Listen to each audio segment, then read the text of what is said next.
एक शहर में गुल्लू नाम का धोबी रहता था। उसके पास एक गधा भी था। घास न मिलने से वह गधा बहुत दुबला हो गया था। धोबी ने तब एक उपाय सोचा। कुछ दिन पहले जंगल में घूमते घूमते उसे एक मरा हुआ शेर मिला था। उसकी खाल उस धोबी के पास थी। उसने सोचा, यह खाल गधे को ओढ़ाकर खेत में भेज दूंगा, जिससे खेत के रखवाले इसे शेर समझकर डरेंगे और इसे मारकर भगाने की कोशिश नहीं करेंगे। धोबी की चाल चल गई। हर रात वह गधे को शेर की खाल पहनाकर खेत में भेज देता था। गधा भी रात भर खाने के बाद घर आ जाता था। लेकिन एक दिन यह पोल खुल गई। गधे ने एक गधे की आवाज सुनकर खुद भी अरड़ाना शुरू कर दिया। रखवाले शेर की खाल ओढ़े गधे पर टूट पड़े और उसे इतना मारा कि बेचारा मर ही गया। उसकी वाचालता ने उसकी जान ले ली।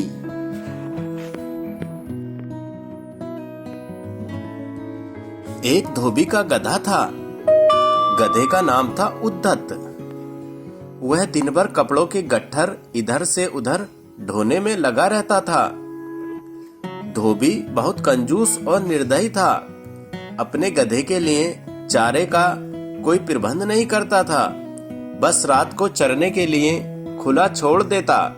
निकट में कोई चरागाह भी नहीं थी। शरीर से गधा बहुत दुर्बल हो गया। एक रात उस गधे की मुलाकात एक गीदड़ से हुई। गीदड़ ने उससे पूछा, कहिए महाशय, आप इतने कमजोर क्यों हैं? गधे ने दुखी स्वर में बताया कि कैसे उसे दिन भर काम करना पड़ता है। खाने को कुछ नहीं दिया जाता। रात को अंधेरे में इधर उधर मुंह मारना पड़ता है। गीदड़ बोला, तो समझो अब आपकी भुखमरी के दिन गए। यहाँ पास में ही एक बड़ा सब्जियों का बाग है। वहाँ तरह तरह की सब्जियाँ उगी हुई हैं। खीरे, ककड़ियाँ, तोरई, गाजर, मूली, सलजम और बैंगनों की बहार है। मैंने बाग तोड़कर एक जगह अंदर घुसने का गुप्त मार्ग बना रखा है। बस वहां से हर रात अंदर घुसकर शक्कर खाता हूँ और सेहत बना रहा हूँ। तुम भी मेरे साथ आया करो। लार टपकाता गधा गीदड़ के साथ हो गया। बाग में घुसकर गधे ने महीनों के बाद पहली बार भरपेट खाना खाया। दोनों रात भर बाग में ही रहे और पो फटने से पहले गीदड़ जंगल की ओर चला गया और गधा अपने धोबी के पास आ गया। उसके बाद वे रोज रात को एक जगह मिलते, बाग में घुसते और जी भरकर खाते। धीरे धीरे गधे का शरीर भरने लगा। उसके गालों में चमक आने लगी और चाल में मस्ती आ गई। वह भुखमरी के दिन बिल्कुल भूल गया। एक रात खूब खाने के बाद गधे की तबीयत अच्छी तरह हरी हो गई। वह झूमने लगा और अपना मुंह ऊपर उठाकर कान फड़फड़ाने लगा। गीदड़ ने चिंतित होकर पूछा, मित्र, यह क्या कर रहे हो? तुम्हारी तबीयत तो ठीक है। गधा आंखें बंद करके मस्त स्वर में बोला, मेरा दिल गाने का कर रहा है। अच्छा भोजन करने के बाद गाना चाहिए। सोच रहा हूं कि ढींचू ढींचू राग गाऊं। गीदड़ ने तुरंत चेतावनी दी, ना ना ना, ऐसा ना करना गधे भाई। गाने वाने का चक्कर मत चलाओ। यह मत भूलो कि हम दोनों यहाँ चोरी कर रहे हैं। मुसीबत को न्योता मत दो।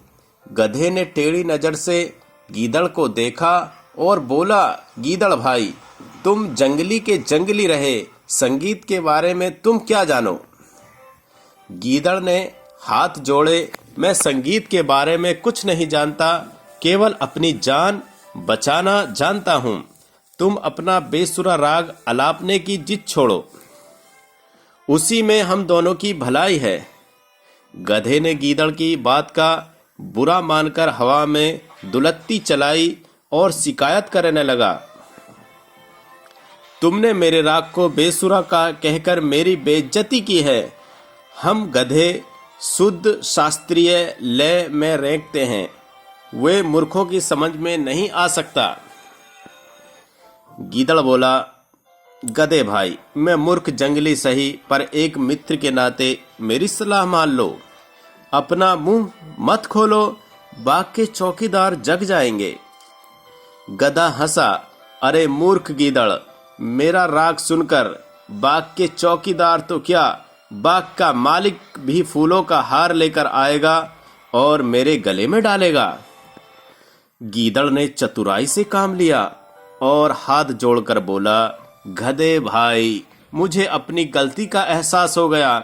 तुम महान गायक हो, मैं मूर्ख गीदड़ भी तुम्हारे गले में डालने के लिए फूलों की माला लाना चाहता हूँ।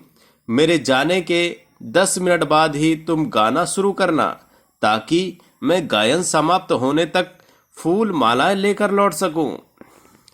गधे ने गर्व से सहमति में सिर हिलाया। गीदड़ वहां से सीधा जंगल की ओर भाग गया।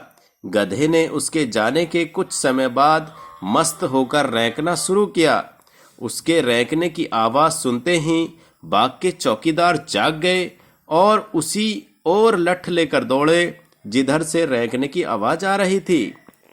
वहां पहुंचते ही गधे को देखकर चौकीदार बोला, यही है वो दुष्ट गधा जो हमारा बाग छर रहा था। बस सारे चौकीदार डंडों के साथ गधे पर पिल पड़े। कुछ ही देर में गधा पिट पिटाकर अधमरा गिर पड़ा। कहानी से सीख, अपने शुभ चिंतकों और हितैषियों की नेक सलाह ने मानने का परिणाम बुरा होता है।